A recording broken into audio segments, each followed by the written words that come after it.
Welcome back to my YouTube channel. Today is not just your regular egusi soup. Today is a vibrant, colorful egusi soup, and I will show you how we get here with all the amazing tips and different method I'm using today.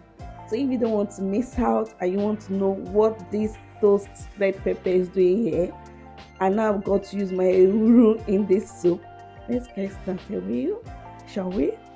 So into a bowl, you put in your turkey, your Scotch bonnet pepper. I just don't want to say and go like that. As you can see in the video, just pour everything together.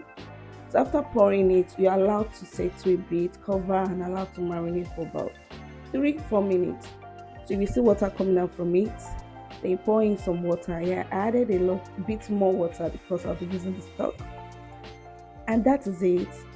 Then I'm adding in my curry leaf and thyme leaf, then salt and seasoning cube. Cover this and allow to cook. So when you are done cooking, it should look like this. You don't want it to be fully cooked. It's turkey, by the way, because we'll still be adding it in the soup. So just sieve it out and leave it aside. Into another pot, I add my oríṣiríṣi meat. Is it goat hair? Is it oxtail? Is it shaki? Just name it, is in this pot.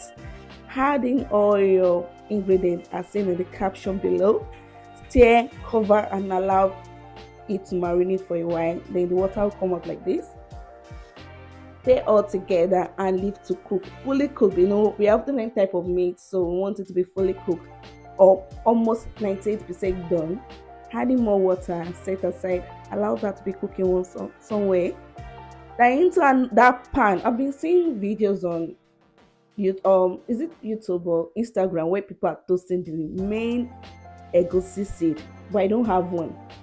And if you're in the UK like me, I brought a lot of grounded egusi, but you want to make something different, you just imitate them or share the ideas you've seen just to add a little bit of your own idea to it and make something different. This is the video you need to watch.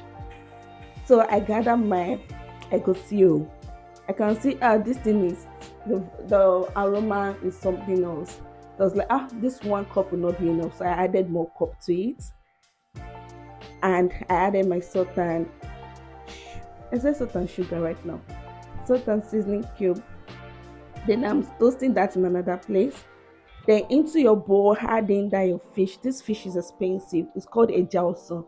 Like if you are tó bá ń gbé ìyàwó, mo fẹ́ níbi àgbé ìyàwó tó bá ń gbé ìyàwó nílẹ̀ Yorùbá, that's the fish you bring as a groom coming to get the bride. So that's the fish you'll be using. So I was that's our turkey stock. So I just removed the fat and I'm using just the stock water to soak in that my toasted egusi soup. Yeah, I just whipped all together and set aside. Don't think the water is too much because you will see what I mean. Just let it sit. So into that pot, adding all your anything you want to add at this point, but let your onion and locust bean be the base. Then your fish, you can add anything you want to add at this point, but this is what I have and this is what I'm adding. So look at that egusi. Can you see that soak up the water and it's a bit thick? Just add it. There's no need of you using a spoon because I feel it's a cake and we are getting the same result. Then allow it to cook for about 30 minutes. And this red pepper is 90% of my red pepper and tomato with a bit of 2 Scotch bonnet pepper because Scotch bonnet pepper here is so strong. So I'm just using a bit. Then your ginger and garlic. Then I use my hand blender for this.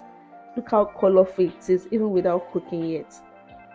Then into my pot, I check on my egusi. Can you see what I'm talking about? It's now thick together and I'm just stirring now to just so that it won't get totally burnt before me adding in my pepper mix. So after stirring for a while, just adding that your pepper mix. Look at that, guys, so red. Imagine what it will come out like when you are done cooking. Trust me, very, very lovely. So just stir for a bit and allow to cook. Then add in your meat, or you can just add in your meat at this point because I didn't allow mine to cook before adding my meat because my meat is not fully done.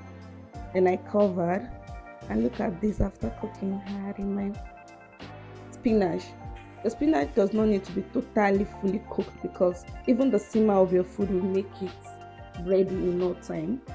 So after stirring all together, then I had in the start of the dish, which is the crayfish. Yeah, add as much as possible. Remember from the beginning, the only seasoning powder and salt I used, that's all I've used in this recipe. I did not add anything. Okay, and then we added Ehuru. Imagine the Ehuru you saw earlier. Yeah, I grated it and I added it into the blender mix. Yeah, those are the stars of this dish. The thing is, one thing about this dish is it tastes totally different from my norms of egusi I've been preparing. Like, it's just luscious. Like, taste is absolutely delicious. Like, if you can try this method, just please do try this method. And what do you think, guys? Do you like the colors you're seeing? No editing, nothing. This is just the color of the soup. And thank you so much for watching to this point, and I will see you in my next video. Please don't forget to subscribe, like, comment and share, and do have a wonderful, beautiful day, and take care everyone. Bye.